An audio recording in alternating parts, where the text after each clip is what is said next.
Welcome to Talking Targaryen. Today we're talking about episode 1 of House of the Dragon, titled The Heirs of the Dragon. We did our instant take earlier in the week, right after we saw the episode, with our immediate reactions. Today, we're doing our full recap and analysis. I should give a heads up, we'll of course spoil everything from the first episode, but no future spoilers. We don't watch the next time on. None of us have read the book Fire and Blood. None of us watched Game of Thrones. Yeah, so we have no idea what's coming. That last part was a joke. Yeah. I'll say that Some of us wish we never watched it. Right. Yeah. If there are things that we know because of watching Game of Thrones, that stuff is fair game. Mm-hmm. But any specifics from Fire and Blood and anything from the next time on, anything from behind the scenes stuff, that we don't talk about. And we may include some like lore stuff if it's helpful but not spoilery. Is that right? Yeah, background stuff. Yeah, but you're in good hands if you're as spoiler averse as we are. With that, I'm Gil, here with my brother Adam. That's my name. And Daniel. Hi. All right, let's get into it. I wanted to start with overall thoughts. We, of course, gave our overall impressions right after seeing the episode, but now, having had a few days, well, a couple of days to kind of sit with it, and at least some of us have had a chance to rewatch it. What did you think about the first episode, just overall? Daniel.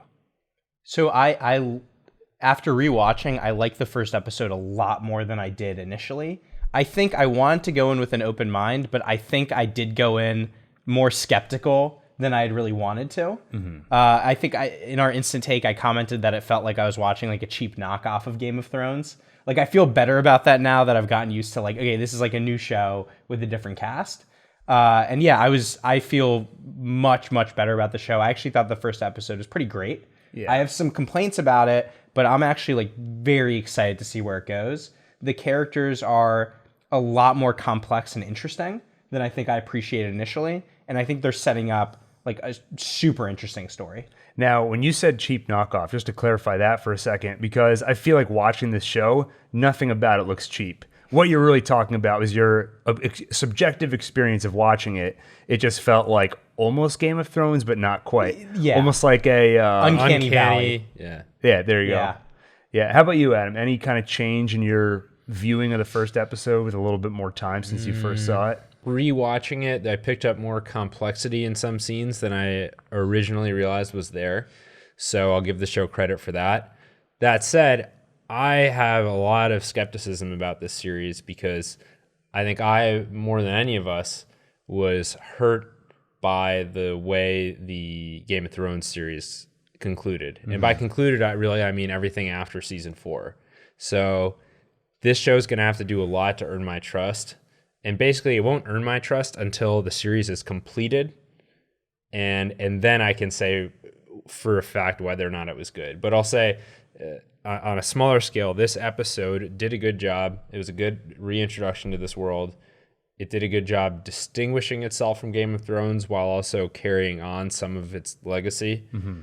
And yeah, my feeling has evolved from Sunday in that some aspects of it were smarter than I originally caught.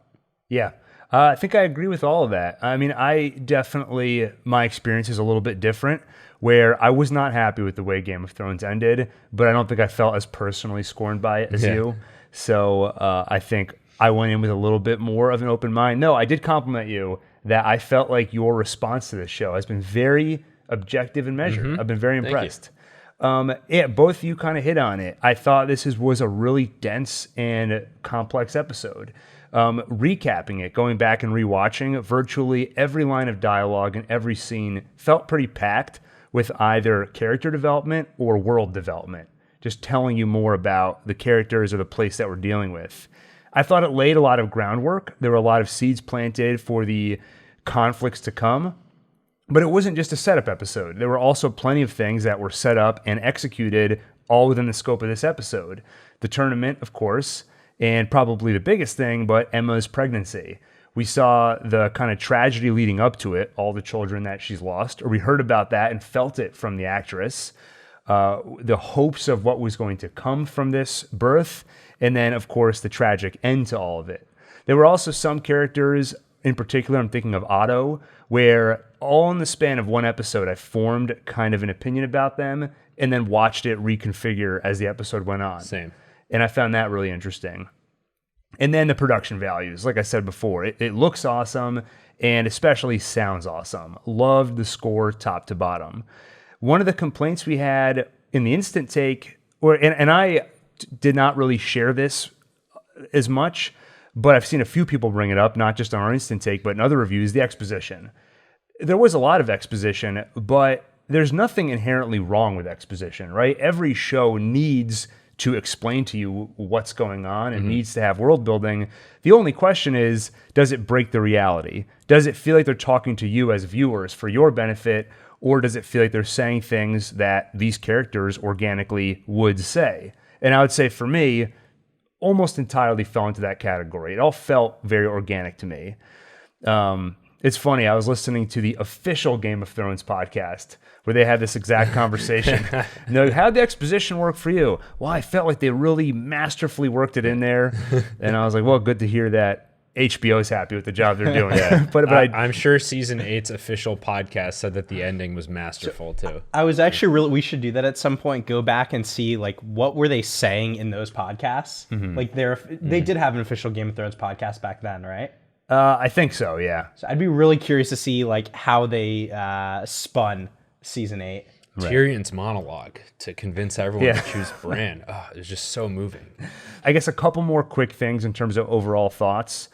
In terms of the exposition, one more thing on that. I actually was pretty impressed that with the number of things going on in the show, they were able to keep things pretty clear and focused. It felt easier to follow for me than the first episode of Game of Thrones, where it introduced so many different characters. I'm also older and a little bit more wizened now, so it may have just been easier for me to follow all of it, but that did feel like a positive aspect of this first episode. And then the last thing I'll say is that there was something that felt a little odd to me about the episode, and I couldn't quite put my finger on it right away. But we talked about how we don't know that much about Rhaenyra, and I think that gets at the heart of what felt weird to me, which is that she was the one presumably narrating at the beginning, because the narrator says, that's my father. So we assume this is her speaking. We start with her flying on the back of a dragon, so it feels like we're with her point of view. And then I felt like it kind of shifts over to King Viserys, and it almost feels like he's the main character. Which I think makes sense because he's the one making a lot of choices and directly dealing with a lot of conflicts this episode. Rhaenyra, we're kind of introduced to her. We have a little bit of an idea of what she wants and what her struggle is. And then by the end of the episode, clearly she's put into a position where she's going to have more to do. But I think that's what felt a little weird to me, is that it's kind of like she's the main character and then not really. And then because she was presented as the protagonist, it felt odd how little I actually knew about her. So not a big complaint, but I just had a weird feeling, and I think that's where it came from. But I'd say pretty much across the board, I found all the characters compelling and have a lot of questions and want to know more about them. And on that point, I wonder if that was an intentional choice, given some of the themes of the show, right? Like a lot of this show is about the fact that, these men, right, are in charge and they won't accept like a female ruler, right? And so there is a point there that she is really important, and we care about her, but she's not the focal point, at least not at the beginning, right? It is it's King Viserys making all of the important decisions, and he's the one they choose to focus on. And she's also still a kid and doesn't she's not in a position to make a lot of choices yet. Right. Yeah, the one choice she can essentially make is taking the dragon for a joyride, maybe a little bit more than people would like. And yeah, Daniel, to your point, she is, I don't think they say it on the show, but from interviews we can see they're 14 years old at this point, her and her friend. You mentioned that this series premiere covered fewer characters than Game of Thrones did, and I think that that's something that I actually miss out of this premiere, because it felt very small. We didn't really leave King's Landing or see much outside of that. It all felt like these are all kind of court politics. We're seeing a tourney. We're watching royalty and their infighting and their decision making and that kind of stuff. But I miss seeing something like the Winterfell, for example, and seeing like Jon Snow, but also seeing stuff happening in King's Landing and getting this feel that we're in a really expansive, large world. That was one of the things that was really immersive and that I really enjoyed about the environment of Game of Thrones. So that's not really a criticism against this episode. It's just a different choice that they made. But it also makes me hopeful that they'll expand and show us. I want the plot to fragment into covering more and more different characters, but it's also a slippery slope because then the plot can kind of get away from them too. Well, and it's also very focused on, it's sort of like a family drama, right? Like it's a family drama among like 3 people that's going to drive, events that are going to affect all the people of Westeros. What about Winter though? I think Winter is coming too, though. We got to think about that. It's right around the corner. Yeah. No, I was thinking about that on my rewatch. That's one of the key differences from the original series is you would switch from following one character to another throughout an episode. Sometimes a couple of episodes would go by before you revisit another. Sometimes a whole season would go by without visiting certain characters. And so I was wondering if this would similarly fragment. But to your point, Daniel, because it is focused on this kind of brewing civil war within the Targaryen family, I don't know if we'll get that. But that was one of the things I liked about the series is how epic it felt, in part because of how big the world felt. And then you remember you're only seeing one slice of the world still, and that's pretty exciting. Well, let's get into the episode. Just in terms of slices of the world, I have a trivia question for you. Okay. All right. You have Westeros. What's the continent east of Westeros? Essos? Correct. What's the continent south of both of them? No one knows. It's a Dorne? mystery. Nope. Dorne is part of Westeros. Southos? Close. South Euros. South Euros. South Euros. Yeah. Gotcha. Do we know much about that location? Not much, but it's like this fabled landmass where it was said that one like lady, like a dragon lady, like basically a dragon rider from the old days, rode. I think she was riding her dragon to explore the land just from aerial, like the aerial view, and said she spent over 2 years on Dragonback and never saw the end of it. And when she came back, she said it was like it had everything from deserts to mountains to jungles, but she didn't see any people. Dang, that's cool. Yeah. And there's all rumors of all kinds of weird and wild creatures and stuff down there. Gotcha. Cool. Yeah. And what's west of Westeros? Only Arya knows. We'll find out in the Jon Snow sequel. Yeah. All right, well, we start with that opening narration I mentioned, which is basically in and of itself a summary, so I'm just going to read it. As the first century of the Targaryen dynasty came to a close, the health of the old king, Jaehaerys, was failing. In those days, House Targaryen stood at the height of its strength, with 10 adult dragons under its yoke. No power in the world could stand against it. King Jaehaerys reigned over nearly 60 years of peace and prosperity, which, having seen Game of Thrones, we know that's impressive. That's a lot. That was part of the narration. She was like, you remember what it was like, right? But tragedy had claimed both his sons, leaving his succession in doubt. So, in the year 101, the old king called a great council to choose an heir. And that piqued my interest. This is the year 101. How are they measuring that? Well, this is 101 AC, after the conquest of King Aegon Targaryen. So this is 101 years When since he united the 7 kingdoms. Exactly. Over 1,000 lords made the journey to Harrenhal. 14 succession claims were heard, but only 2 were truly considered. Prince Rhaenys Targaryen, the king's eldest descendant, and her younger cousin, Prince Viserys Targaryen. Viserys, right? Yeah. The king's eldest male descendant. And of course, they chose Viserys to be Prince of Dragonstone, Rhaenyra's father. So he becomes the heir. And if you were to take gender out of it, Rhaenys would have been the obvious choice because she was the eldest son's daughter. Yeah. Jaehaerys called the Great Council to prevent a war being fought over his succession, for he knew the cold truth. The only thing that could tear down the House of the Dragon was itself, which kind of sets the stage for what's to come. That's right. So we were wondering all day leading up to the episode, what's the starting going to be? And it turned out to be the Targaryen sigil. Sigil. Sigil. You know, I looked it up. I was like, I know how to say it. I want to make sure I don't say it wrong. And I was like, yeah, of course, it's sigil. And then because I assume I tend to say things incorrectly, I reversed You it. did the opposite. It's floating toward the screen. There's a brief percussion-heavy score. The end. Now, apparently, according to insiders, there is going to be a real starting at some point, maybe next episode.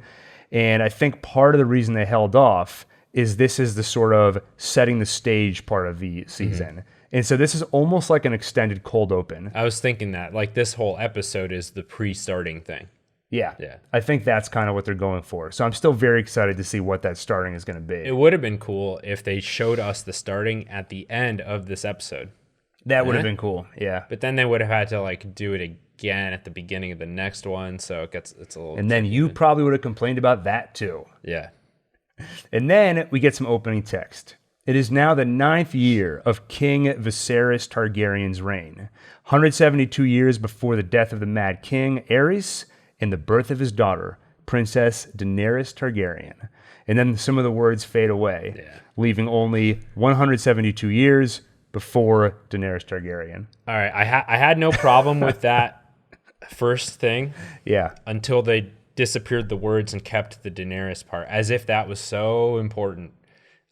Which historically, assuming the events of Game of Thrones remain like unaltered or anything, yeah, it is super important historically. But again, they're glossing over the fact that most people didn't like how the show ended. So just ignore that part. Don't rub it in my face or remind me, or don't play dumb and ignorant and act like people enjoyed it. Right. Yeah, I felt maybe a little bit more of that on the first viewing. On the second viewing, it really didn't bother me because you have to decide, right? How are you going to approach the series? Are you going to approach it assuming that the events of Game of Thrones, they happened, we all saw it, they were important, and just take that at face value? And I think that's the route they went, rather than we don't want to remind a certain segment of the audience about what happened. Right. I mean, that's logical because it's not going to be enough to make me stop watching. I'm not going to see, they mentioned winter again, I'm out of here. Yeah. Right. But I don't know, it'd just be a better experience if like one thing that's bothered me this whole time, which this is never going to happen. So I don't know why, but I have, when someone else wronged you somehow and like you just want to hear them admit it. Right. They're never going to admit it. In I fact, just want to hear them say, I'm sorry. yeah, and they're never going to do that. But at least don't go out there and pretend as if we didn't have a problem with it at all. By the way, thank you, Alicent, for those wise words. Yeah, I knew that was referring to something, but I wasn't really thinking about it. Yeah, so anyway, not a big deal, but they could have just gone without that disappearing thing and it would have been better. Right. Yeah. I didn't mind it. I feel like it just kind of reminded me, for people that need the hand holding, they held my hand a little bit and said, Gil, this is where we're at. I was like, oh yeah, okay, I remember Daenerys. That was helpful for me. Yeah, kind of put that mile marker down. Then we cut to the clouds, and it looks like you're in an airplane looking out the window. Yeah. But of course, it's Rhaenyra flying on her dragon's back, Syrax.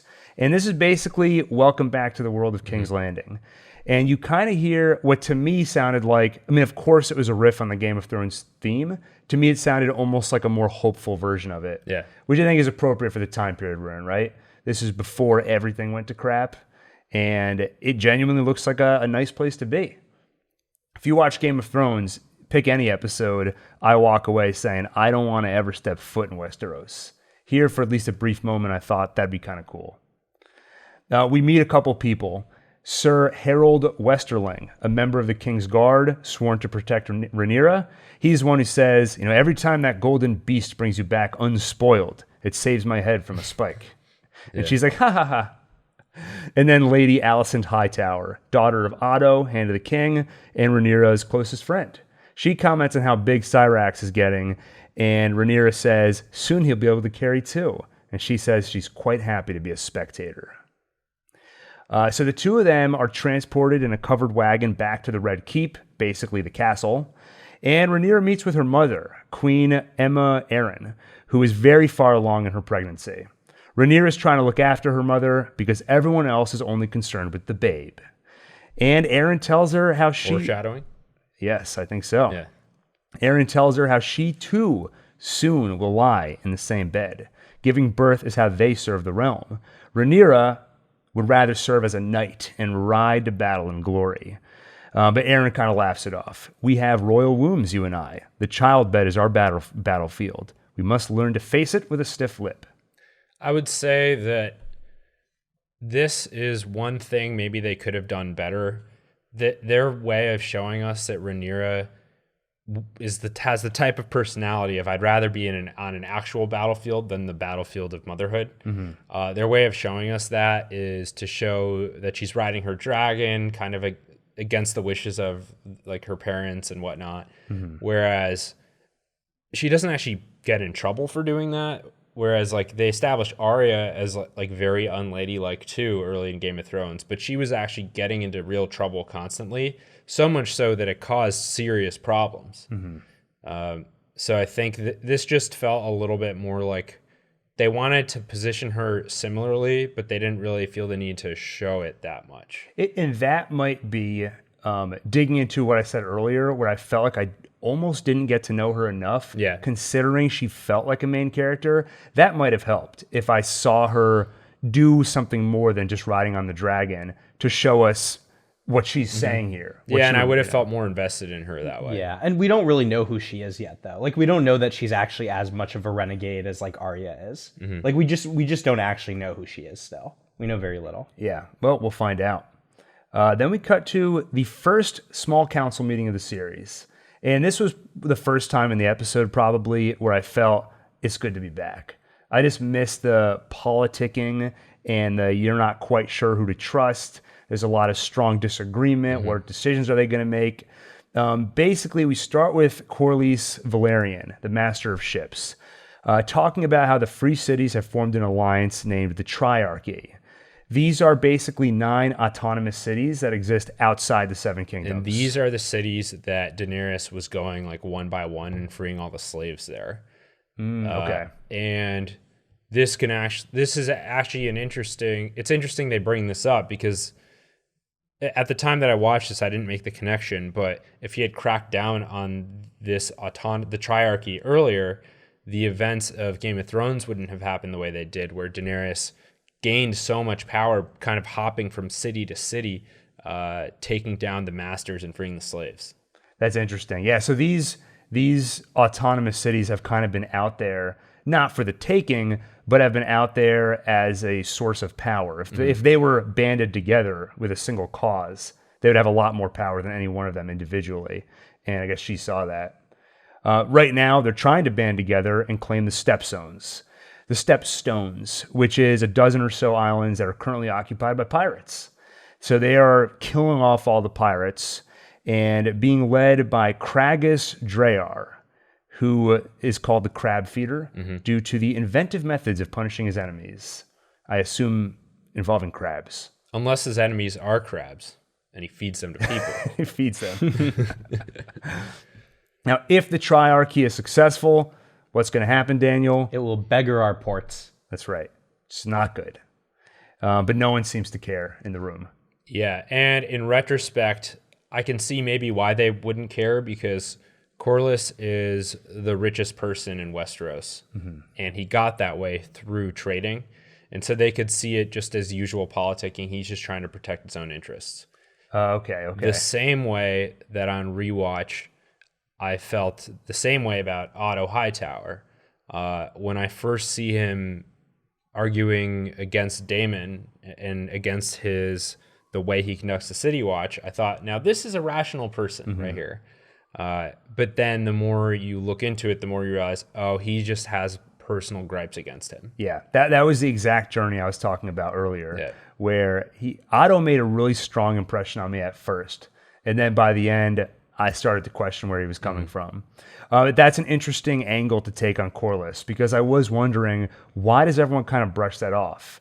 And he could be right. The jury's out, but from everyone else's perspective, it would make sense to wonder about his motives. Right. It would be like if Jeff Bezos came out and started saying, we have to do something about the cost of gas. Right. And it's like, well, on a surface level, I agree with him, but he's probably just saying that so that his company saves more money on, fuel for their trucks. Yeah, exactly. Rhaenyra, Or there's too many pirates, taking down our trucks. Rhaenyra joins them as the cupbearer, and we've seen Arya in this role before when she was the cupbearer for Tywin Lannister. And I would say this is, it's hard. You already made the comparison to Arya. It's hard not to make that comparison. And then again here, I would imagine Rhaenyra is paying attention and listening. And she's not just in there focused on the cups and refilling them.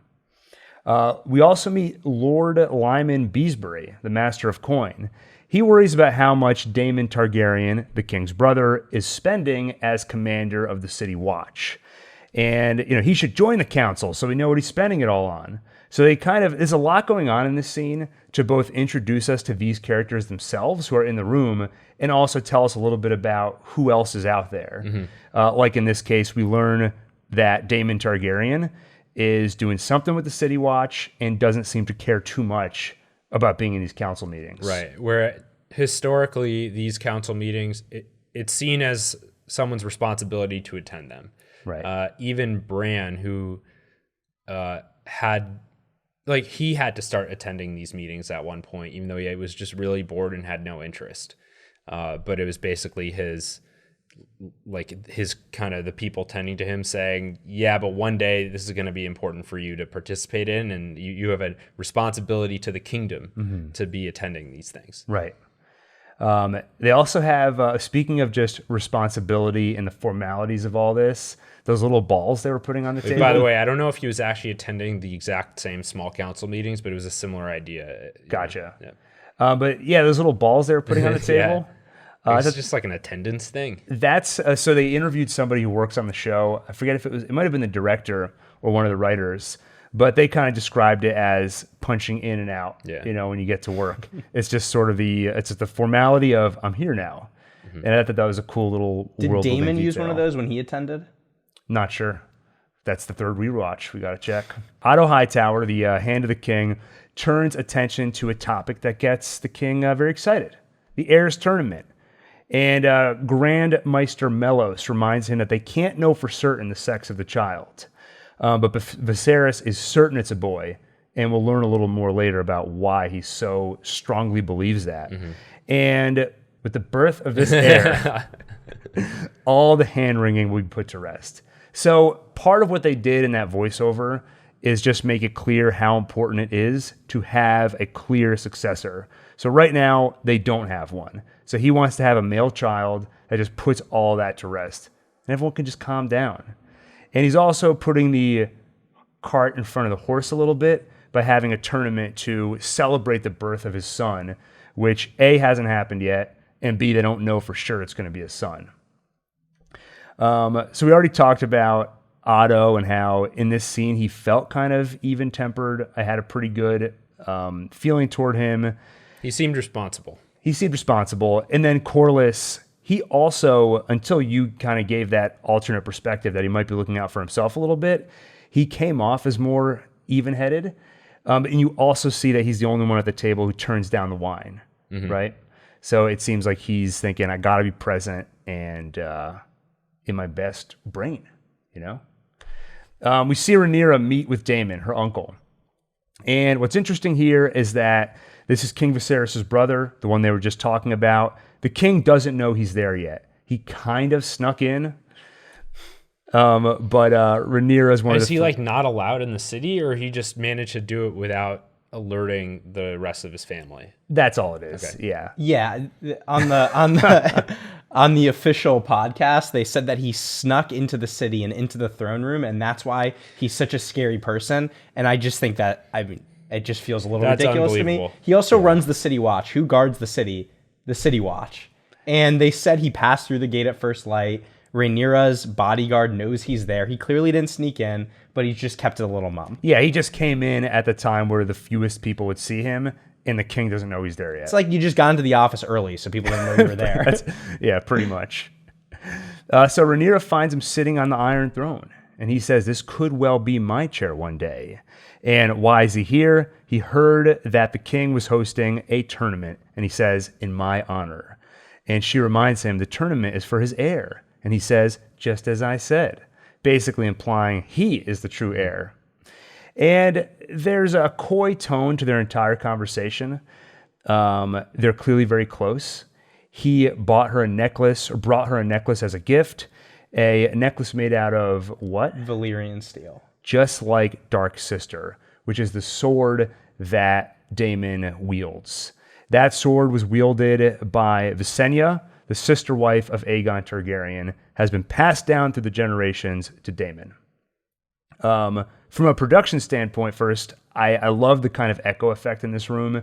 When you first meet Daemon and you can't quite see him yet and just hear his voice, and it's got this booming echo quality, it makes him almost sound otherworldly. And yeah, I guess any other thoughts on this scene, the dynamic between him and Rhaenyra? Well, I like the new throne room. Compared to Game of Thrones, this one is more accurate to what it was supposed to be in the books. Even compared to the books, this is still, the throne itself seems smaller in this. It's supposed to be higher up off the ground, I think. But they did get it right in terms of there's even more swords. It's made out of even more swords, which these are the forfeited swords, or the like collected swords of the people who were defeated in Aegon's conquest. Right. And they continue to add more swords the more people they conquer, basically.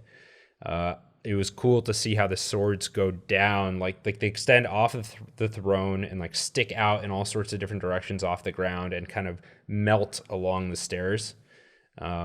And later we get to when Viserys cuts himself on the throne, which that's also a thing that was heavily like talked about in the books, how different people would often, like there are some people who are always just cut up perpetually because the throne was so sharp. Yeah. And I think the other interesting thing in that scene is the way it establishes the relationship of Rhaenyra and Daemon. I found throughout the show, I kept rewinding to see Rhaenyra's reaction to different things, because she had a lot of subtle reactions in different scenes. So here, when her and her bodyguard walk in, the bodyguard is like appalled that Daemon's sitting on the throne, and she smirks. Like she's very entertained by his antics. And I think that, you know, especially like she potentially could be the heir to the throne also, right? And yet doesn't really seem to care. She's more amused by Daemon's sort of showboating about his own claim to it. And I think at this point in the story, everyone's assuming they're not going to put a female on the throne. So that dynamic may not be an issue between them right now. Yeah. But I think the fact that there's this relationship between them makes it really interesting, the way things are set up by the end of the episode. When he was going to give her the necklace, I really thought I was about to see some sister wife kind of action. Yeah, it felt very creepy, and Yeah. I don't think there's nothing to that. Very similar to when Viserys in Game of Thrones, Daenerys's really horrible brother, was kind of getting her all like prepared to marry her off to Khal Drogo. Yep. He like stands behind her and molests her basically. And I got similar vibes. I'm sure it wasn't unintentional, but compared to Viserys, Daemon actually seems a lot better because he didn't end up doing anything untoward. He just put the necklace on her and let her go. Yeah. Yeah. So, especially just going into the show and knowing the Targaryens are notoriously incestuous, right? So, the term you just used, like sister wife, like that's a common term in their lineage. So knowing that and then seeing the way they interact here, I definitely think it was, like I said, not unintentional to get that vibe. Outside, we see Alicent helping Rhaenyra study, kind of quizzing her about Princess Nymeria, who is basically the founder of Dorne.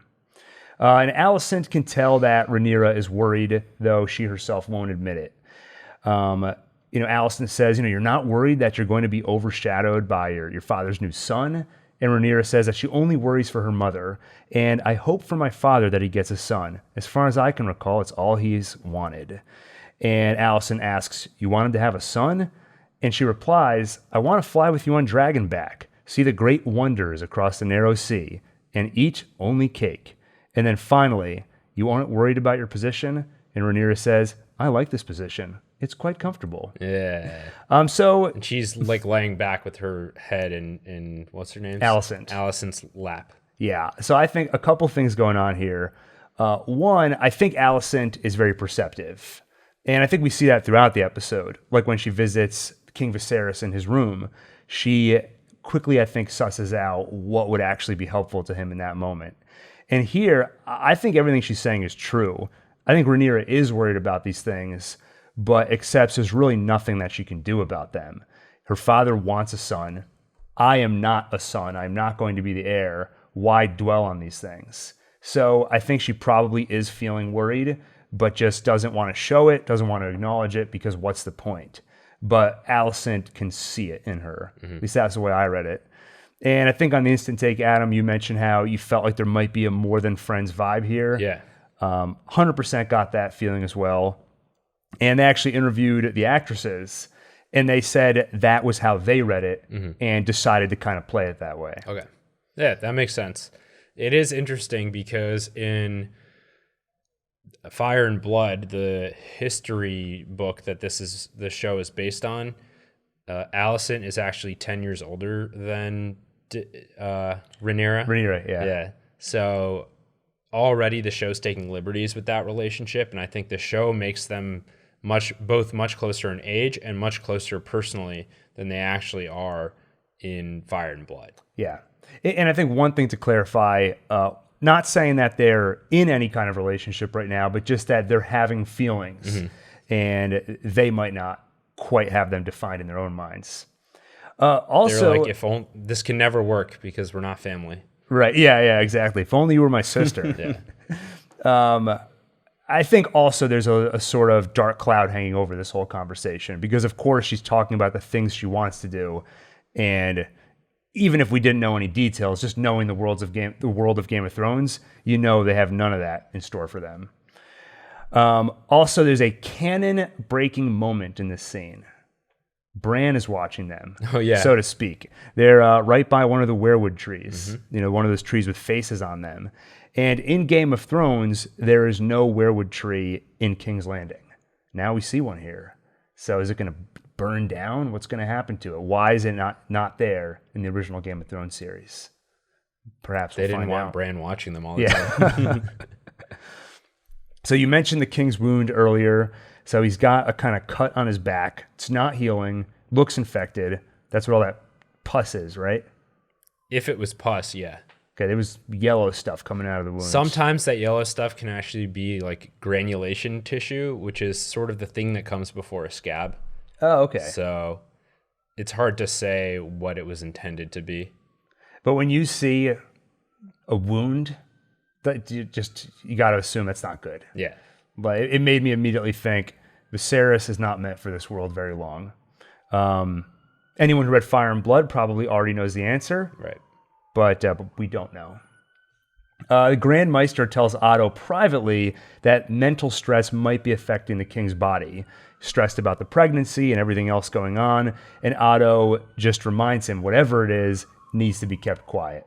Which I assume the subtext there is we can't let anybody see the king is weak, especially in a time where there's no known successor.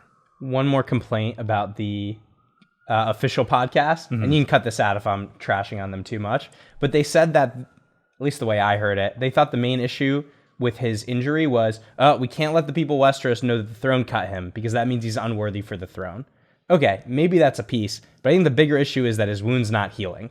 He's clearly sick. Like, that to me is the bigger issue, that he's weak and potentially dying. And I don't think it was implied that wound came from the throne. No, he said it's possible. that. He did say that? He said it's just a cut from the throne, but I'm not even fully sure. Like, that's probably true, but he also might just be making it up. So saying, it didn't like, that's look all like, it is. It looked bigger and like circular. Yeah, I agree. It didn't really seem like a cut from the throne. So I do think that it's in the books, or at least George R.R. Martin has talked about this idea that, and you mentioned earlier, Adam, that some people are more prone to get cut by the throne than others. Depends on their worthiness. There you go. So they're actually, or just their physical weight, I would say. But there is an idea in this world that if you're getting sliced up by sitting on the throne, you may not be worthy. Yeah. So actually, Daniel, I think there is something to that. No, there definitely is something to that. I'm just saying that I think the bigger point is the fact that his wound's not healing. Like, that means he might die. Yeah, that to me seemed much more significant than we need to keep it secret that the throne is cutting him.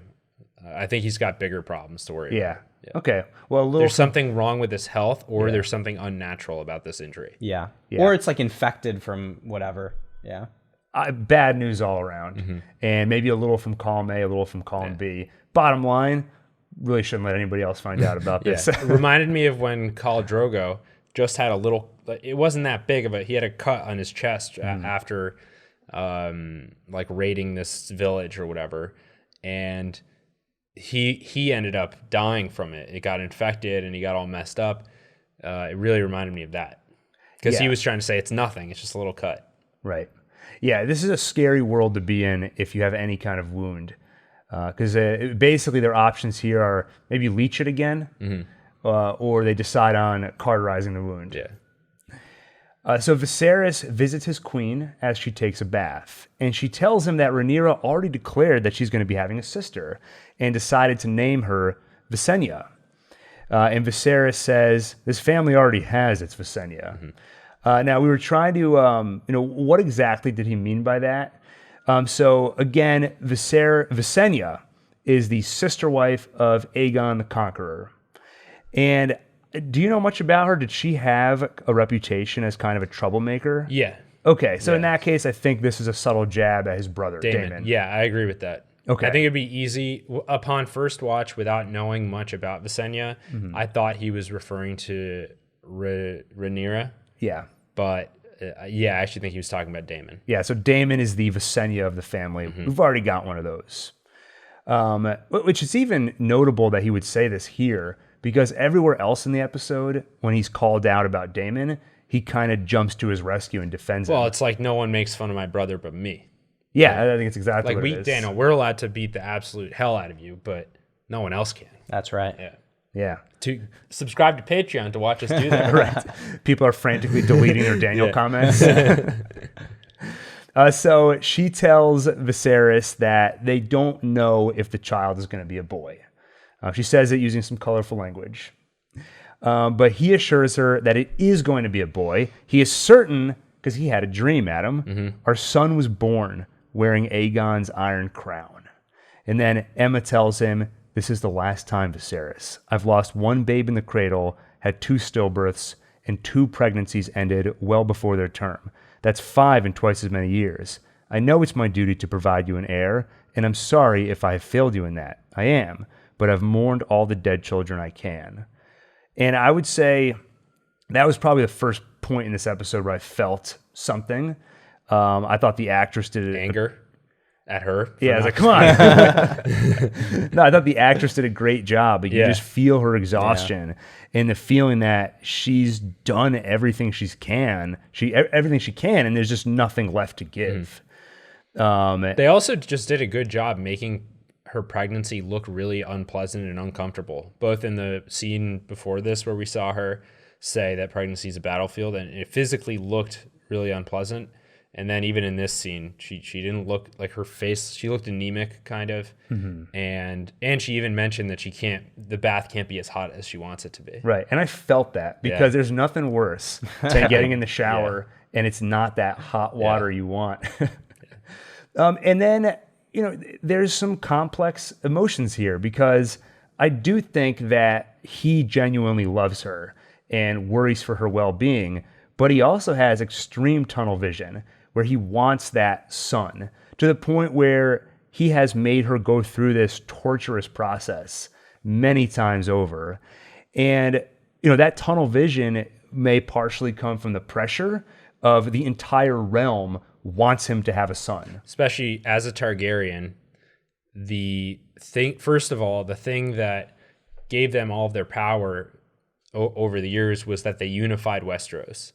And he knows what a fragile union that is, and knows that the lack of a legitimate heir can only put more pressure on that, and that it might cause them to all scatter, which we saw for certain is the case in the series of Game of Thrones. Yeah. And then the other thing is he also has this even bigger task in the back of his mind that he's been keeping secret, which is there's some kind of legendary threat that it's my job as king to protect us from. Right. And on top of that, he's specifically had the dream of having a son. So there's this pressure to have the child, and there's this idea that he's fated. They are fated to have this child. So there's that competing with his compassion and love for his wife. And I think that's an interesting like thematic point here, that the Targaryen kings are so consumed by their dreams, right? In fact, he explains the dream of the baby being born with a crown, and his wife responds saying, as if pregnancy weren't painful enough. Right. I thought that was a really funny point, that it's like, yeah, these Targaryen kings are completely consumed by these dreams, and she's just being practical, thinking like, wow, that'd be painful. And I think part of that too was her almost recognizing his limitation, that she knows he's not going to give her the sympathy or the leeway that she needs. So she kind of laughs off his dream, but then does get serious with him and, says that thing about mourning all the dead children she can. I think this was a pretty interesting scene, a moving one and a complicated one. Now, lore-wise, dreams are kind of an interesting thing because sometimes they serve as premonitions, other times they're just wrong, and other times they are things that end up coming back to bite you. And there's even some who believe that you can actually influence other people's dreams and either use magic or in the way that Bran can manipulate events through the Werewood network. You can actually incept people. There are these things called, I think they're called glass candles, and it's sort of a different kind of source of light that isn't a normal candle. It doesn't involve fire in the normal sense. It's similarly mystical the way dragon glass is, and they're thought to have some magic properties. And I forget where exactly this comes from, but I've heard the idea that some people try to use these glass candles as ways of manipulating people's dreams or like sending certain ideas into people's heads. Yeah, that's really cool. Yeah. I would love to see, in terms of people manipulating each other and having this grand scale chess match, for one of the tools in their tool belt to be dream manipulation. Yeah. That's pretty cool. Well, and I think I read in the lore, dragons have something to do with these dreams also. They call them dragon dreams, right? But part of that's just in reference to the fact that the Targaryens will call their blood, dragon blood. Yeah. Like that's just part of Everything the family. that I just took a massive dragon in the bathroom. They just call everything a dragon thing. Actually, this reminds me also, in the books, this was a much more prominent thing, that all the Starks every single one of them would have like wolf dreams. And they would dream that they were wolves and that they were out there hunting. And sometimes it actually seemed to be the case that the dream they had was actually them seeing from the first person perspective of their own wolf, like the one that the werewolf that they raised from childhood. So dreams have always been a big deal. And I like that this show is dealing more with it than Game of Thrones did, because the more we get into the magic and the lore and the world building of the books, the more I'm going to enjoy this show, especially because there's this sense that magic in Westeros is this fading thing, and that's an even stronger feeling in Game of Thrones. Whereas now, because it's in the past, even though in the grand historical scale it's not that many years, it's still closer to the time of magic and closer to Valyria, which holds this like mystique to them, than in the future. So I'm excited to be closer to kind of the magical times. Yeah, that's another thing that I kind of forgot I missed about this show, is that mystical element, that it's not overused. And it's not used as like a cheat code too often. So it just feels like this cool thing in the background that you want to learn a little bit more about. And then we finally find out what's Daemon been up to with the City Watch. He bought them some new gold capes. That's where a lot of that money went. The gold cloaks. The gold cloaks. It's because of him that they end up becoming called the gold cloaks. That's what they were called in the Game of Thrones series? Yeah. Oh, interesting. Okay. Daemon gives a speech to his guards, and he reminds them how he grew them from mongrels to hounds. And then he unleashes them on the streets of King's Landing, where they just start pulling criminals out, maiming them, or executing them in brutal fashion. removing certain parts. Yeah, certain appendages. And by the way, I upon rewatching that, they are definitely at least doing some amount of indiscriminate attacking of people. Like they're just beating random people in the street the instant they get out there. Well, yeah. So this is one thing. I'm not sure how I felt about this on rewatch, because it's presented when they start talking about this in the small council meeting. The issue is presented as Daemon was too public with the brutality and just too much. But nobody acknowledges, do we know that they were all criminals? Yeah. Because they're in the dark. How are they IDing them? Like some of them, Daemon himself IDs. Yeah. Like, how do you know what he looks like? Where have you been all this time? Watching that, I really felt like he was just making it up. He was like murderer, raper. Like it just felt like he was making it up. Yeah. Now, and I can't tell if we're supposed to believe that he truly only killed criminals, or if we're supposed to have a problem with the fact that he's indiscriminately killing people. I think if he was killing innocent people, it had to have come up at the small council meeting. So I think that we're to believe that there were at least some good reasons for him to think he was killing the right people. Right. The other reason I say this is, and it's kind of an unfair reason, but just I've consumed enough background material and heard the interviews with the actors that we're supposed to think that this character isn't just straightforward a bad guy or a straightforward villain. But if what he was doing was just indiscriminately killing random people, then there's nothing else he could do that would make me think he's a good guy. Yeah, so I think I'll say that this scene doesn't quite land for me for that reason, because I do think we're meant to believe he killed or maimed people that were criminals. Yeah. He maybe was a little brutal with them, and it just, that felt a little They didn't hard to portray it believe. properly, because if they wanted it to feel more systematic and well-researched, it's possible all they had to do is have him holding the medieval equivalent of a clipboard. Yeah, right. If he just had a list that he was going off of, and then doing all the same stuff with the dismemberment and the chaos, but it felt targeted and organized, that's a little bit better. Yeah. So agreed. We get to that small council meeting we mentioned before. As Otto and Viserys walk in, they're mid-conversation about Otto saying, Daemon cannot be allowed to act with such impunity. And for once, Daemon's decided to attend the council meeting. So he's like, what were you saying about my impunity? Daemon defends his actions. All he was doing was upholding the laws. And interestingly, Corlys, the master of ships, he supports Daemon, saying that the city watch should be feared. And Viserys gives some support as well. I wouldn't say it was full-throated, like Daemon did the right thing. It was kind of a, don't do that again, but, not that big a deal. Yeah. I liked that this further added complexity and some world building here, because we've been so far removed from the Game of Thrones world for a while now. And so to see that after this horrific display, that there's people in the small council who we thought were fairly rational, like Corlys, is saying, this is kind of a good thing. And it reminds you that this is a really brutal world that we're revisiting, and it's not that abnormal for just acts like this to occur. Yeah. So they're not taking it as that big of a deal. It's not a small deal, but it has more to do with what kind of ramifications it could have. It has nothing to do with, it's just wrong. Right. There's nobody in there standing up for the morality of should we be handing out punishment. Right. It's saying, how does this look? What kind of message does it send? Some say this is bad because it's going to make people hate us and think that we're like tyrants and that we're bloodthirsty. And Corlys is saying this could be a good thing because it's like promoting law and order. Right. Yeah. So Corlys is one of the characters in that room I'm pretty intrigued by. Things turn personal pretty quickly.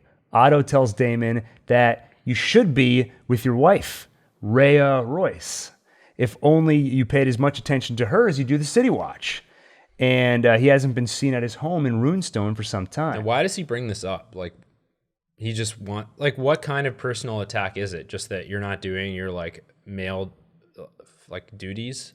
Yeah, it did seem oddly focused on you're not with your wife. Now, part of that could be the wound that Otto has he recently lost his own wife. This is another one of the things that made me feel like Otto is not actually that good at the schemes he's trying to execute. This feels like I think his own personal wound is coming up here, where he's trying to come up with an excuse of like, how do I get Daemon far away from here? Like, I want to get him back to the Vale. Right. But he's using like this kind of petty thing that is maybe more emotional for him. Like, it doesn't seem effective. Because he feels like, I lost my wife. I can't be with her.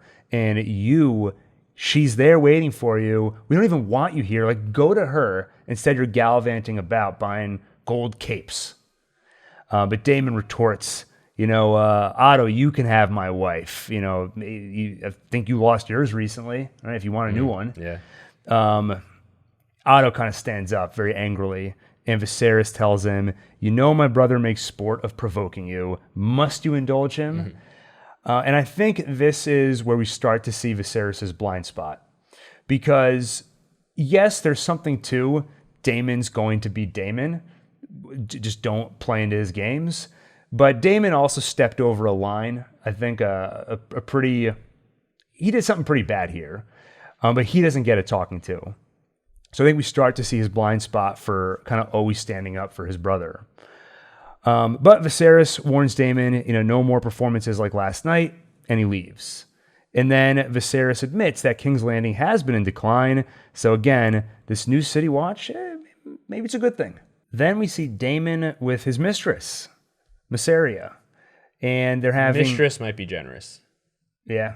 She's a lady of the night. Yeah. And they're having... but they definitely do seem to have a relationship where she kind of understands his vulnerability. They open up to each other a bit. Yeah. They're having some relations. But he's clearly distracted. One clarifying question about that scene. Was there a crowd of people watching them engage in this activity? Yes. This seemed... we're at a time in Westeros where people just... walls have holes in them. Holes will be filled. Yeah. Everyone's just spying on everybody. So he's clearly distracted. He doesn't even have to say what's wrong. She knows. And she tries to reassure him. You are Daemon Targaryen. Wait, are we going to skip over like what actually happened on like a literal level? I guess I was dancing around it a bit. So right? he's let's just say he cannot reach a certain point. Right. And so he stops having, as you put it, and as you looked at me, relations. and like a child, he puts a sheet over his head and sulks in the corner. Yeah, that's right. Yeah. So she tries to reassure him. You are Daemon Targaryen, rider of Caraxes, wielder of Dark Sister. The king cannot replace you. So I think we see some vulnerability from him the first time this episode, where, like you said, he does come off as somewhat childlike. Mm-hmm. And that will come up again later, at least in my view. I think we see something later in the episode that gives me a similar feeling. He's an emotional guy. Exactly. And he's insecure. And I think some of his swagger is a show. Yeah. So I think that was kind of a key takeaway from this scene. And by the way, Mysaria, played by Sonoya Mizuno, who you will know as the protagonist from Devs. Oh, really? Yeah, and she was in Ex Machina as well. Oh, wow. Yeah. The next day, the tournament begins just as Queen Aemma begins her labors. Wait, didn't she also say, like, I can, like, find a blonde for you? Yeah, that's right. Yeah. Getting more at the whole incest thing. Right, I can find someone with silver hair who might be more your speed. So the tournament begins. Queen Aemma begins her labors, and we see some jousting. We see a joust between a Baratheon and Sir Criston Cole, a relative unknown from Dorne. And of course, you sit up in your seat when they say he's common born. You're like, oh, yeah, underdog story. That's right. Love those. The Baratheon requests the favor of the queen who never was. This is Rhaenys Targaryen, the woman who was passed over in favor of Viserys in the opening voiceover. So you remember, there were two people who were up to be the next heir, and she's the one who was passed over. Therefore, she's the queen who never was. And she's married to Corlys, the master of ships. So Criston Cole, the Dorne, he wins this joust. Then Daemon chooses his first opponent, and he chooses Otto Hightower's son, Sir Gawain Hightower. So his jabbing at Otto continues through his son. And this is, Daniel, where we see the moment where Beesbury, the master of coin, bets 5 dragons on Daemon. And so that's what they call currency at this time, dragons. Now, Daemon pulls a dirty trick. He jabs at the horse's leg, trips the horse, and Gwaine falls down. And you can kind of tell from the audience reactions that maybe that wasn't a cool move, but no one's going to say anything to Daemon. And I did look it up. In the real world, in the medieval times, this was against the rules. You're supposed to aim for the person on the horse, not the horse. And then Daemon requests the favor of Alicent, which is Otto's daughter. So I think this is another jab at Otto. And she gets a shy kind of smile on her face and then glances at her father and bashfully gives him her favor. So that, I mean, that was really fascinating, right? Like all the relationships here are really interesting. Like she's kind of into it when Daemon like pays her that attention. Forbidden love. Yeah. Right? Not forbidden, but it's like, you know. They're not related. Oh, yeah. Yeah, so forbidden. But it's like, you know that this is a rival of your father, that your father wouldn't approve of. Oh, that's a good point. It's kind of better. It's kind of scandalous. Yeah. And I think also like he's the prince, right? Like that's also just enticing and exciting. Yeah. You do also see, I think, when Daemon is jousting, Rhaenyra does have a kind of smile on her face, which I was reading it partially as I'm enjoying the violence of all this. This is what I want to be doing. And also, she's just so taken with how cool Daemon is. Like, she looks up to him. So Daemon does have an effect on people. I think that's the other thing to see of his interaction with Alicent is, like, people do really like him. Or a lot of people do. Yeah, he's one of the characters who I want to know more about him.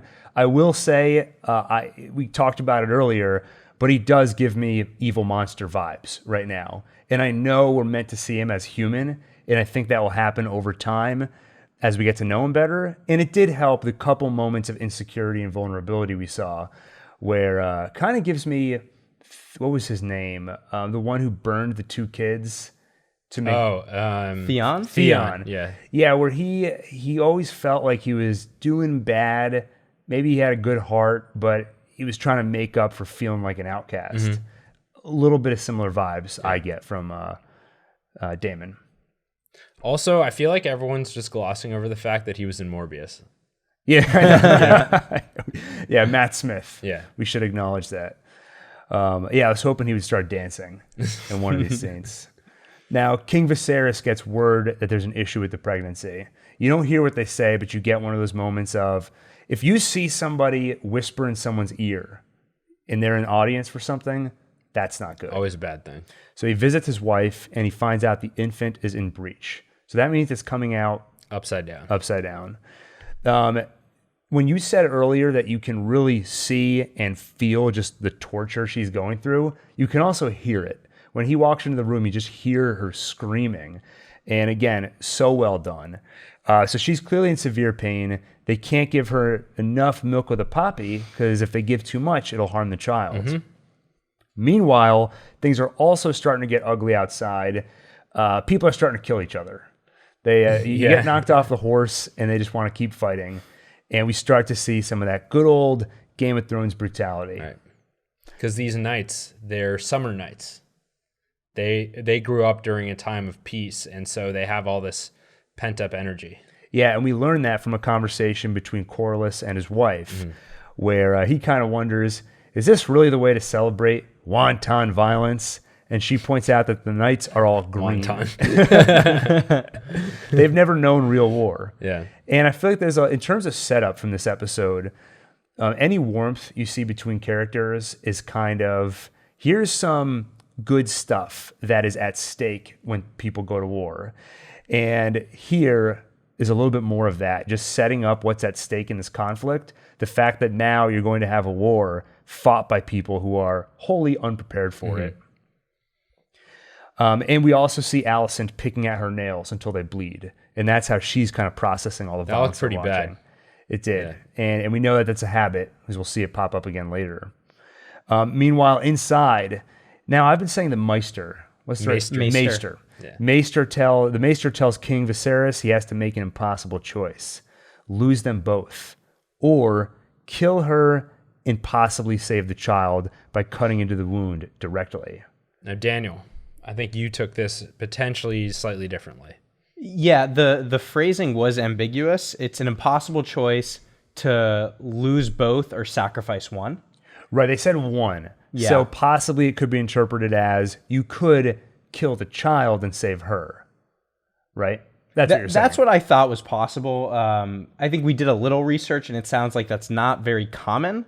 Like it's pretty difficult, right, to save the mother, especially in with that amount of technology. Right. Yeah. But also, again, maybe a little bit unfair, but like they kind of give the answer in the behind the scenes, yeah, because they just say it as though he needs to choose between losing both or the option of maybe saving the son. Right. And making her suffer in the moments before her death. Yeah. Yeah, that seems to be the intended interpretation. I get it's a little. If it's intended that way, then it makes it feel like the ambiguity. I said that weird. That the ambiguity was just a mistake because it wasn't intentional ambiguity. And so that's happened a couple times now, and to me, it just feels a little bit sloppy. Yeah, it's one of those situations where you want to be really clear on the choices. Yeah, I mean, my instant take to that was, oh, like this was pretty evil, like what he did, because I really thought he was choosing between the mother and the baby. Mm-hmm. Yeah. Yeah, and a lot of other people interpreted it that way too. If you look at like comments on YouTube, I think, this is another. Always so intelligent. But just because I happen to be on the same side as those YouTube commenters, I would say this was a little sloppy. Yeah. Well, we go back to the joust, which I would say the joust, anything but sloppy, just in terms of the production value. Just really well done. Looks so good. And the violence, I mean, it's weird to say, the violence looked awesome. It just looked really good in the sense that it looked awful. It looked like more disturbing, I think, than a lot of violence we saw in Game of Thrones. Yeah, also. Especially when you see, well, the fact that it's in broad daylight. Yeah. And then when they drag the one guy off screen. Like they leave fragments of his skull and brain behind. A piece of his face fall off. Oh, it was part of his face. Yeah. Yeah, so it's awful. The next joust is between Cole. Can I just say, they're cutting between the jousting and the childbirth. Did you get the juxtaposition they were doing there? More than that. Yeah. Daniel and I both thought that the stadium kind of looked like Oh, interesting. something. If you shoot it from the top down. Yeah. Oh, okay, it's interesting. I'm trying to think what that would mean exactly metaphorically. And I'm drawing. I don't know. Violence of birth. I don't know if it was intentional, but well, Cole and Daemon, yeah, they're about to begin their joust, and then we cut back to Viserys and Aemma, and he's made his decision. He wakes her up and he tells her they're going to bring the babe out now, which every time he said that just was... She's like, what do you mean? They're going to bring out the babe. That was horrible. I don't know how else to say it, you know? And as they prepare, he says, I love you. And he doesn't tell her what they're doing. Yeah. And so brutal, the way they just yank her down. Mm-hmm. And he just keeps reassuring her, but doesn't tell her what's going on. Like, I'm scared. Like, what's happening? And he just pays no... It's similar to when she's in the bath. And... he doesn't really respond to the stuff she's bringing up. All he wants to talk about is, I had a dream about the kid being born with a crown on. And they start to cut into her, and she starts to understand what's happening. And at a certain point, I assume she realizes she's not going to make it through this. And, we tried to talk right after we watched the episode of, was what he's doing here an evil act? And there's definitely a lot of bad going on here. Even before you get to this moment, the fact that she probably a few pregnancies in would have said, I don't want to go through this anymore. And she finally has said it now, but it seems like she didn't have a lot of say in having to go through this. I think this is the 6th time now. Mm-hmm. And then in this scene here, we said, he made the decision. I think the right thing to do would have been, Aemma, here's what we're dealing with. But not only does he not include her in the decision making, but he doesn't even tell her what's going to happen. And even up to her final moments, he won't say it. He just keeps saying they're going to bring the babe out. And one thing we did say in the instant take is that we feel like King Viserys is weak. And I think this is an example of that weakness. He can't tell her. I don't think he has the cojones to tell her. Well, and I think that's so the juxtaposition of this scene with the jousting. Initially, I was thinking, oh, it's just a lot of violence. This is a cruel world. I think the other thing is it's the weakness of the Targaryens, right? Because Daemon loses in the joust, and he looks like pretty pathetic in the joust. And he's also unwilling to accept that he's lost. Like he has this stupid smile on his face at the end. And so it's just, you're just seeing these two really weak Targaryen men who are kind of letting this dynasty fall apart. Yeah, I think that's exactly right. And though what I love, though, I mean, I'll just say viscerally, this is obviously a really difficult scene to watch. Yeah. For me, almost more than just the physical violence, because we see so many horrible things on Game of Thrones. This is probably up there as one of the worst, but maybe even more than that is the acting from both of them. Her just slowly realizing she's dying, mixed in with the confusion of I don't know what's happening right now, and then him not being able to tell her and just pathetically saying I love you. They're going to bring the babe out. So extremely unsettling and complicated, because on the one hand you hate him for doing this. I think the director of the episode just says, yeah, he murdered his wife. You know, you hate him on one hand, and on the other hand, I do feel bad for him. You know, he is losing the woman he loves. And like we said earlier, I do think he genuinely loves her and cares for her, but he felt like he had to make this choice, and he made the choice. Well, and he can also probably convince himself that although the thing he did was terrible, it was the kind way to do it. Rather than tell her what's happening, just do it and get it over with. Yeah, I did want to say that is how he may be thinking of it. He might think that he's sparing her, actually, because maybe she'll die not knowing she's about to die. The thing is, I think at a certain point, she realizes once you've lost a certain amount of blood. Yeah, you're like, I don't think what's happening right now doesn't feel like it's supposed to happen. Yeah. So we get back to the battle, and Cole knocks Daemon off his horse, but Daemon wishes to continue with a contest of arms. And at a certain point, Daemon thinks he's won. He knocked Cole down, but Cole, and he even starts to do the pump in his fists. Yeah. You know, I won. He's doing the Apollo Creed thing, but Cole gets back up, and he knocks Daemon down and tells him to yield. And then Cole asks for the princess's favor, and Rhaenyra tosses him that flower thing. Cutting back, the baby is born. Aemma is, of course, dead at this point. And the Maester congratulates Viserys on his son. And he asks, had you and the queen chosen a name? And Viserys can barely speak, but he says, Baela. And at that moment, it's very subtle. Balon? Two things happen. Balon. Right? Sorry. It's very subtle, but you see the Maester get a very concerned look on his face, looking down at the child, and you can actually hear the baby sort of choking. And the music swells in a kind of ominous way. And then cut to the funeral, where you see first Emma's bandaged body, and then you see an infant-sized body. Which the first time we watched it, that was the first time I noticed that the baby had also died. Though I did pick up on the concerned look, and I was like, wait, what's going on? And that's the first time you knew. Well, when we first saw that, I think we all thought that the baby got swapped. Because we heard, we heard that there was some woman hiding her pregnancy. Yeah, so and we knew the king wouldn't accept a female, a girl. Yeah, and so my mind did all this in the moment. Or Yeah. even if when I heard the choking, I thought, okay, the baby's gonna die too. But maybe they can keep a secret like within that room and just swap it. Right. Yeah. Or like they had a baby ready on standby just in case. Yeah, so that's exactly where my mind went. Because every time this episode, he kept saying, don't worry, we're definitely going to have a son. Yeah. I was like, he's not having a son. No way. So I thought everybody knew if he doesn't have a son, we're all in big trouble. So let's just have a baby boy on standby. We'll make the swap, which feels logistically very difficult to do. And I think they probably went the right way in terms of the writing to not do that. Yeah.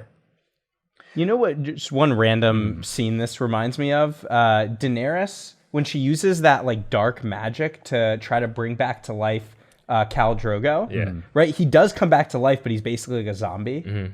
There's something, they've done this, I guess, in this world now 2 times where it's like you get your wish, but it's in this like really messed up way. Yeah. And so he did get his baby boy, but right. Obviously...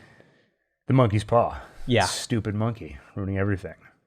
So they're at the funeral, and Rhaenyra and Daemon have a quiet conversation where she says, I wonder if during these few hours my brother lived, my father finally found happiness. Daemon tells her, your father needs you now more than he ever has. And she says, I will never be a son. Then she kind of gathers herself. Viserys himself looks so shaken, can barely talk, but Rhaenyra does her duty. She commands Dracarys, and the dragon lights up the bodies. And what's it called when you burn a body? Cremation. And I think it was Viserys' duty to do that. It seemed like he just wasn't up to getting it done. Daniel made that point, and then on rewatch, it looked that way to me. The way the camera focused on him, and then it showed her watching him with concern, and it's kind of like she stepped in to give the command because she didn't think he could do it. Yeah, it's an interesting read, and I think whether or not that's the case, I think the comparison still stands. Yeah, where she's able to compose herself while he can't, and she's kind of forced to be the adult here. Yeah. At the Red Keep, we've yet really to see a strong male Targaryen. The only one we did see was Jon Snow, and he also became a weakling by the end. Yeah, that's true. I don't want it. You're my queen. Yeah. And before moving on from that scene, I think the other interesting thing is that like Daemon actually does really care, right? He seems like really concerned for his brother. That's really, true. He seems grief-stricken too. Yeah, I think there is. It's hard to see in this episode from Daemon's side. Definitely from Viserys' side, you see that he comes to his brother's defense, but I do think there's genuinely love between the two of them.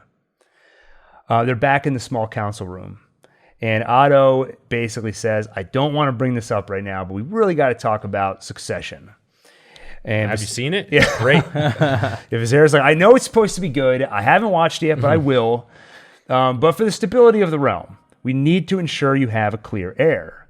Corlys is the first one willing to say the truth, and this is the second time we see him stand up for Daemon, but he says Daemon is the obvious heir. The room is pretty worried about that. The Grand Maester says that Daemon, as the uncontested heir, could destabilize the realm. Corlys says, the realm or this council? And while they're having this conversation, there's an interesting shot from the point of view of Daemon's chair. Like literally you see the middle wooden beam of the chair and you're just looking through the chair at the room, which I thought was funny. Viserys gets defensive once again. I made Daemon master of law. You said he's a tyrant. As master of coin, you said he was a spendthrift that would beggar the realm. I was thinking of Spindrift, the beverage. Soda, pretty good. Putting him in command of the city watch was your solution, talking to Otto. And Otto says that was a half measure, your grace. The truth is, Daemon should be far away from this court. The Grand Maester implies that Daemon may try to kill Viserys to take over. And meanwhile... should some tragedy befall you. Right. And he's like, by accident or by design. It's like, by design? You crazy? Daemon is listening from outside during all this. Yeah, that felt stupid. Yeah, we said on the instant take that we didn't like that part, and upon rewatch, still doesn't sit right with me. I've heard a lot of defenses for the scene. No, like he's really sneaky. Right, he's sneaky or he doesn't have to be sneaky because he's a really important guy. People are going to let him go wherever he wants to go. But at the end of the day, I don't think my mind can be changed on this fact. If you're going to discuss whether or not the king's brother is possibly conspiring to kill the king, you got to make sure that brother is nowhere near that conversation.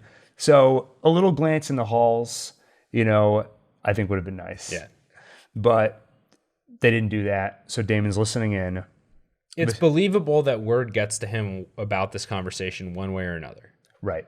They just chose the dumbest way for it to get to him. Yeah, can't disagree with you. So while he's listening, Viserys defends him by saying, look, Daemon has ambition. Yes, but not for the throne. He lacks the patience for it. And Daemon kind of smirks to himself. Yeah. So what do you think is the meaning of that smirk? That I think it was my older brother is once again underestimating me or not taking me as a serious threat. So it could be that, or the other interpretation is a smile of my brother gets me.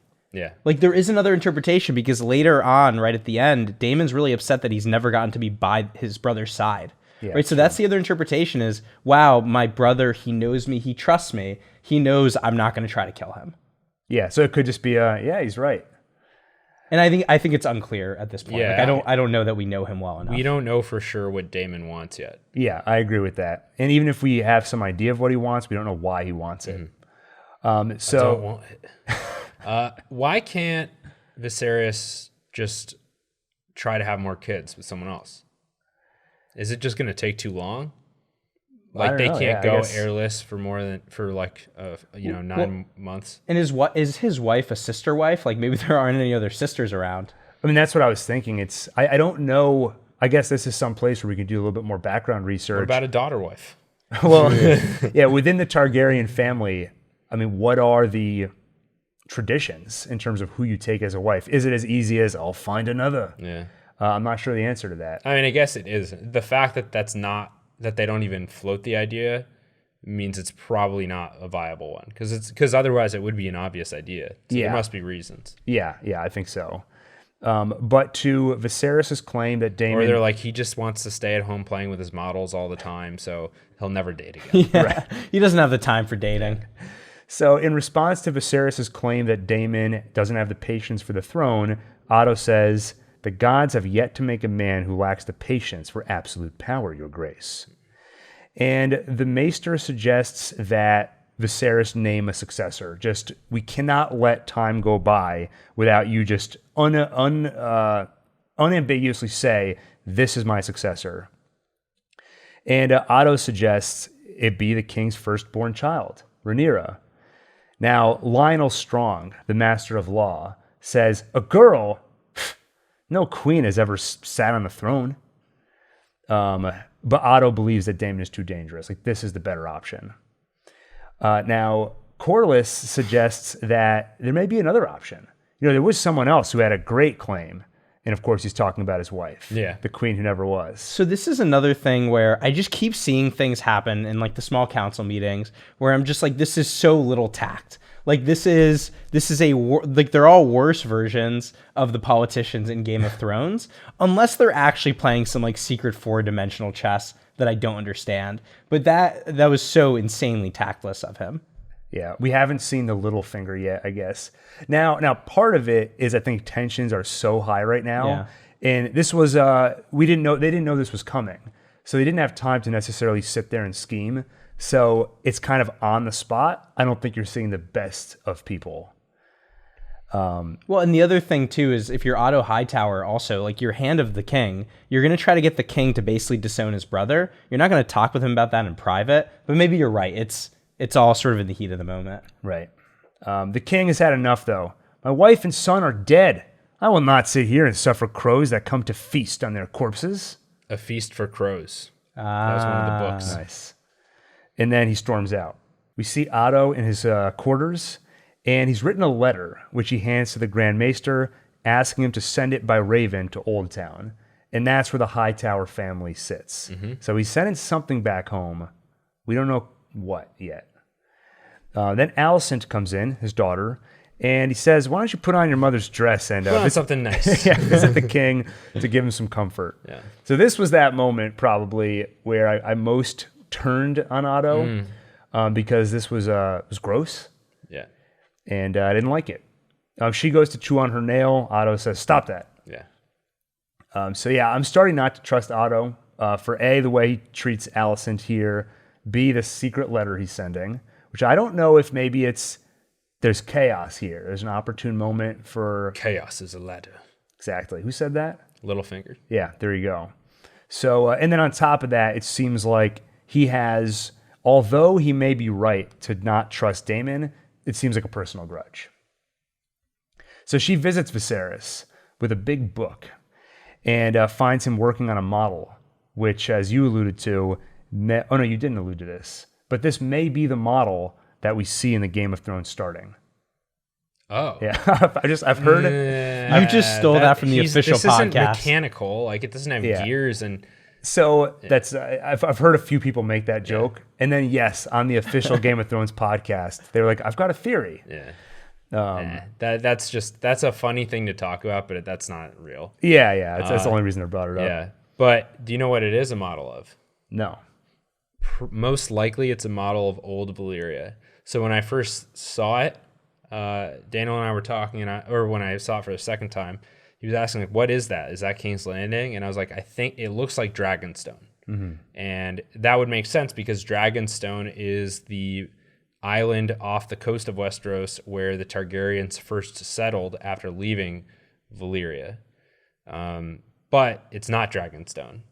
And so but Dragonstone, it was like architecturally similar to Valyria because they kind of carried that tradition along with them. Right. So probably it was Valyria. And Valyria was basically an awesome place that got destroyed. The doom of Valyria. And that was a natural disaster, right? Unclear. Okay, but And it had something to do with dragons. right. Something to do with fire. Okay. They said it killed. It like burned so hot, even the dragons were killed. So old Valyria, it's kind of seen like it's almost like Atlantis. It was like very advanced for having been in the past. It's mysterious what happened to it and where it is. The whole area is kind of seen as like dangerous now, or kind of almost cursed. Yeah. Gotcha. Cool. So we're back in Viserys's chambers. Alicent has arrived with that big history book. She knows that he's passionate about history. And then He's fiddling with a ring, by the way. His wife's ring. Yeah, and he quickly tries to put it away before whoever's coming in can see. I think in part it almost feels like something to conceal, like the grief that he has. Yeah, I think that's right. Not wanting to show that vulnerability. So she relates to him based on the grief that she had for her mother, who recently passed. She says, "When my mother died, people only spoke to me in riddles. All I wanted was for someone to say that they were sorry for what happened to me. I'm very sorry, Your Grace." And just from And then she slipped part of the dress off her shoulder. Just from his face and his body language, it seems clear that the words affected him. And I would say, earlier I mentioned that Alicent seems to be pretty perceptive, pretty intelligent, at least emotionally intelligent. And I think this is a really good example of that. And by the way, I think this actually did seem shrewd of Otto, right? Clearly, Viserys is a sentimental person. Like, he remembers who's by his side in this moment, and now it's the High Towers. Yeah, right. And it definitely, whether it's in part because of this or not, it ends up going that direction when he dismisses Daemon. Yeah. Oh, and I wonder, I mean, to your point, I guess we're speculating about plot and people know what happens, but we don't, I wonder if it's possible that he will remarry and try to have a male heir. It's like maybe Otto really is trying to set up Alicent, but that seems pretty unlikely. Yeah, but I do think Otto, like, that's at least something that he's at least thinking about that. Yeah. One other wild speculation. I also wonder if there's some foul play involved in all of the failed pregnancies also. I mean, 2 generations in a row of all these failed pregnancies. So I wouldn't be surprised because, first of all, Otto could be orchestrating it himself, or it could be someone else. But if it is Otto, there's an easy way to do it, which is he's from Old Town, which is where the Citadel is located. It's where all the maesters get their training. And like, they're kind of loyal. The maesters are loyal to the Citadel. Like, they report back. It's almost like the Vatican. Like, you have even though the maesters are all over, they have a system, a hierarchy that they report back to. They even say, when he talks about the C-section without naming it, he said this is something they teach at the Citadel. Yeah. So if he has an in with the maesters, or even though they're supposed to be unbiased, we all remember Maester Pycelle certainly wasn't, and he also broke all kinds of other rules. So maybe through the maesters, who have been quote unquote tending to Viserys' wife Aemma, they've actually been sabotaging the pregnancies. Yeah. Who knows? Yeah, definitely. Or maybe it's even just like one guy that he has. Right. Definitely the kind of thing you would see in this world. Cut to Daemon at an orgy. And I think we once again... Also the kind of thing you'd see in this world. Definitely. I think once again we see some insecurity and vulnerability from him, because he's sitting there alone. He looks very introspective, not getting involved in any of the fun, but he's kind of cajoled into. It was better the first time. He's kind of cajoled into giving a speech. And he basically celebrates that once again he is the sole heir and calls Viserys his son. He cheers to the king's son, the heir for a day. And this whole thing is cut in an interesting way where you see the beginning of the speech and then it cuts to Otto telling Viserys about it the next day. And you kind of cut back and forth. And I think part of the reason for that is who do they want us to be with in this moment? Do we want to be with Daemon or do we want to be with Viserys? And they put us with the king, Viserys. So he's hearing about it. He's not in the room hearing it firsthand. Which is also, again, why I guess I feel like I'm with Viserys so much this episode. Like he's the closest thing to the main character.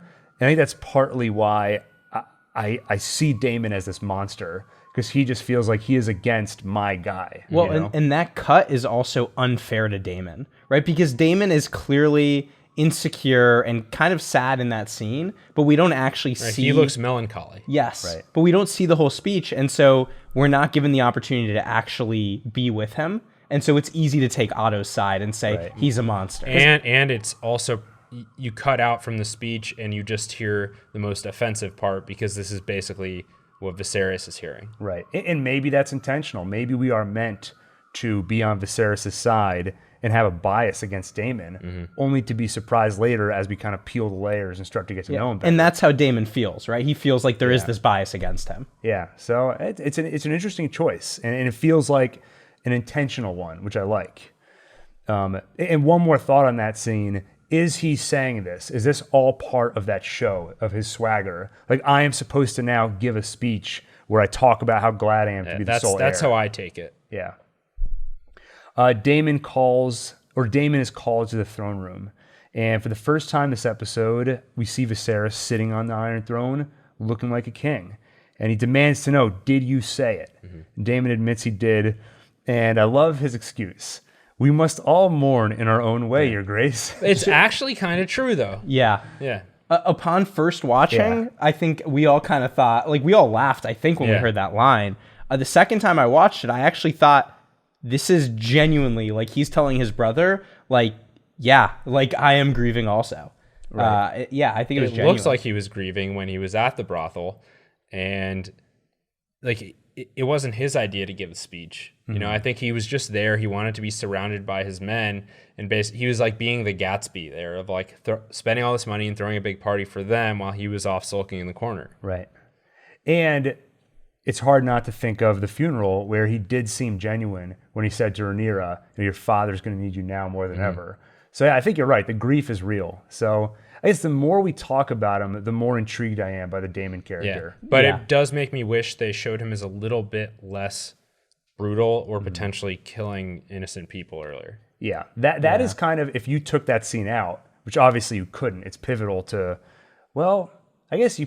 They could have done it a little differently. If they want us to feel more sympathy with this character and have mixed feelings about him, don't have him cross. To me, there's like if you cross the line of killing innocent people and relishing in it, you're a bad person. Just give him a clipboard, like you said, Adam. Yeah. I really think that would, maybe, you know what, they'll re-release this episode like they did Star Wars. E.T. with the walkie-talkie. They replaced all the guns with walkie-talkies. Yeah, they'll just like a floating clipboard This in front is a of him. clipboard cut. It is funny that is a. I mean, it's really hard for me to overlook that killing an innocent person, even if it's just in a story, even if it's just a side thing like Reservoir Dogs. It's still stuck with me where there's just, you don't even see it on screen, but they mention shooting a 19-year-old who was a bank teller. And like, I can't get past that the rest of the movie. Or just the other day, they came out with a trailer for the new Wednesday Addams show. And there's a scene where she's pissed off at some jocks for bullying her brother. So when they're all in the pool, she dumps piranhas into the pool. And one of the guys gets his certain appendage bitten off, and there's blood everywhere in the pool. And I'm like, I don't know, I can't go with it. I just can't. I'm not saying he's innocent, but his brain's not even fully developed yet. He's just a regular high school bully. I don't know, it's hard to see past it. So, so I struggle with this Daemon scene. Well, what's funny is he did the same thing to someone at the. That's true. Well, that was a During his different raid. part of the appendage. It was the stones. That's the pillar. As far as that's what it looked like to me, at least. I think you're right. Yeah. So yes, back to Daemon and Viserys. So Viserys says, "And you should have been by my side. Instead, you're gallivanting about." And Daemon says, "I never have been because you always send me away. 10 years you've been king, and yet not once have you asked me to be your hand." And then he accuses Otto of being untrustworthy and out for himself. And frankly, a C word, he says.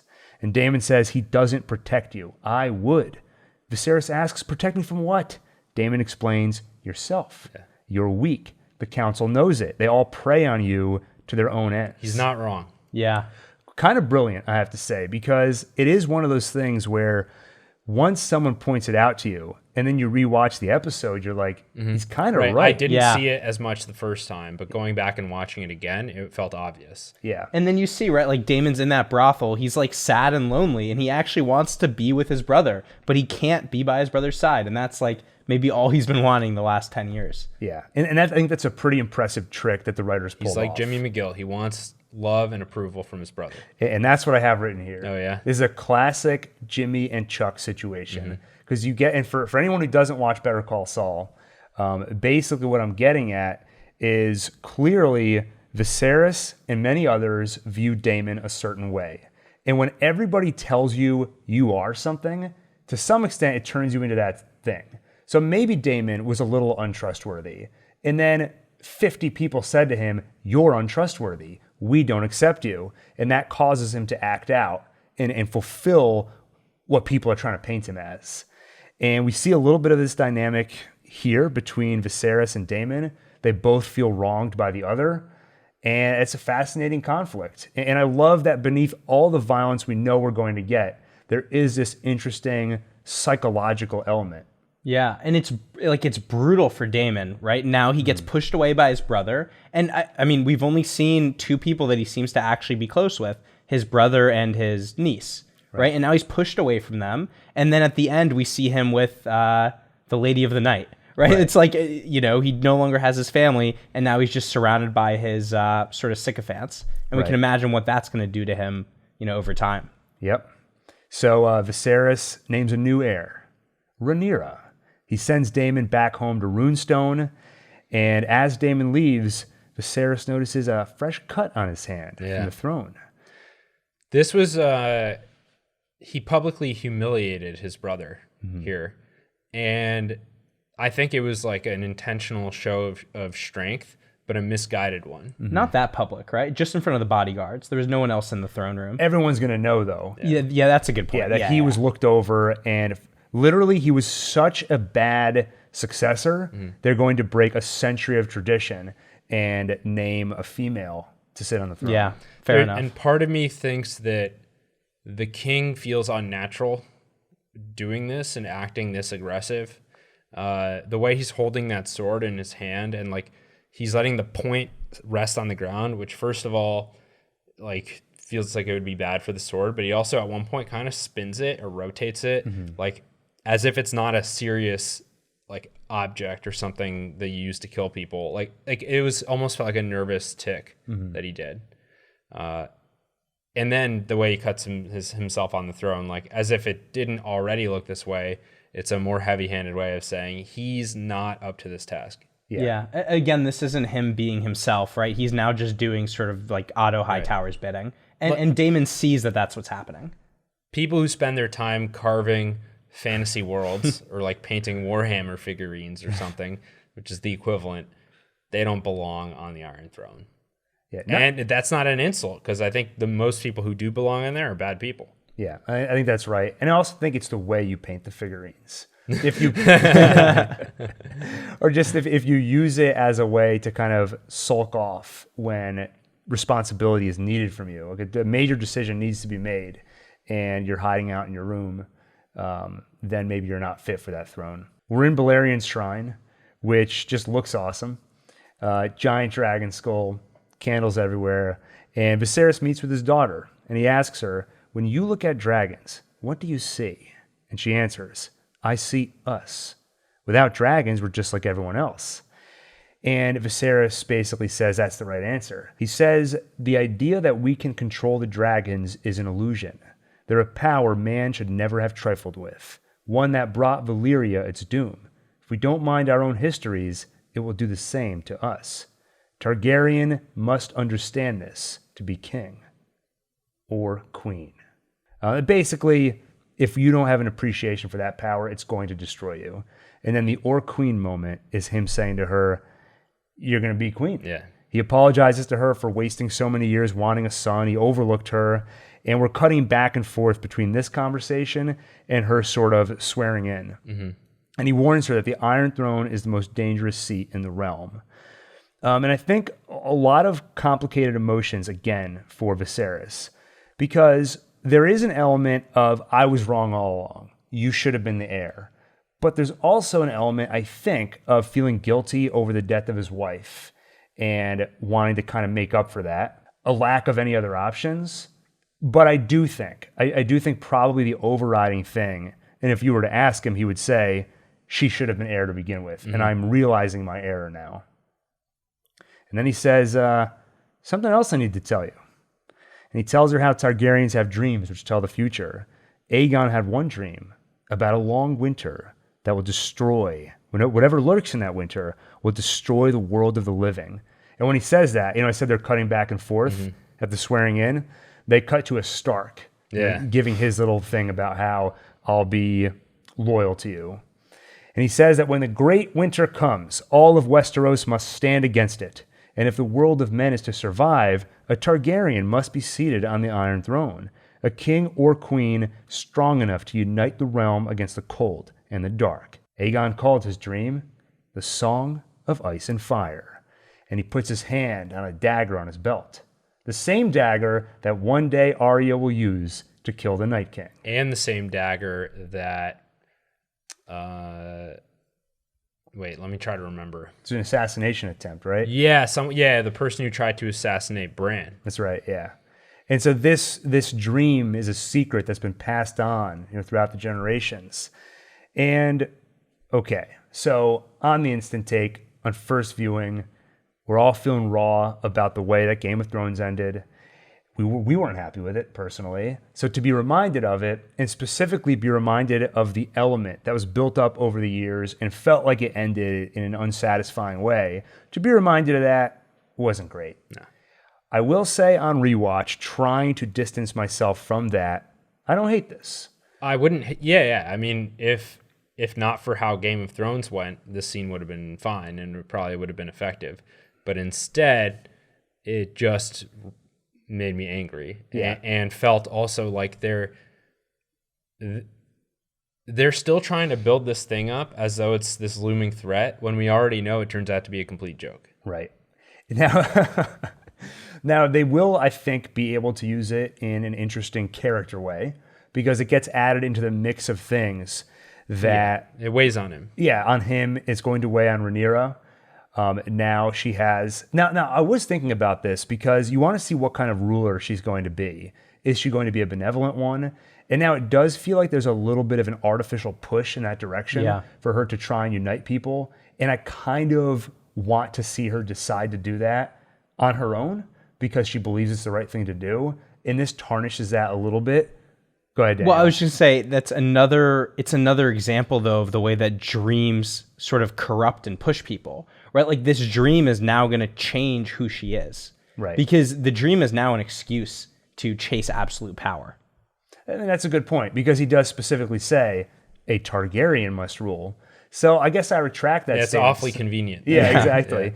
I can retract that statement to some extent because, like with everything else on this show, it's made more complicated. Who's sitting on the Iron Throne when the Long Night happens? It's still technically Cersei, right? So that's interesting that the dream isn't exactly... I mean, Daenerys is kind of in charge, but the dream's not literally correct. Mm-hmm. Well, and these dreams often aren't, right? So interesting way to end the episode. I'm excited for the next episode. I mean, I have to say, so getting to the end of the recap, I'm pretty pleased, like we said up front, with how dense the show is, how much there is to talk about already. And, I can't believe I'm saying it, but I'm excited for episode 2. What about you guys? Any other closing thoughts, things we didn't already talk about you want to mention? Well, I'm excited to revisit this world, and I've caught myself a few times now Googling lore and reading up on histories and even like looking up the known the known geography of the planet that they're on. And I'm getting sucked back in, and that's could be a very bad thing. This is dangerous. We're going to need to keep an eye on Adam. Yeah. And we should, and I'll say too, I was very curious what the public reaction was going to be to all this. And apparently it was the #1 most viewed premiere for an HBO original ever. Wow. About 10 million viewers.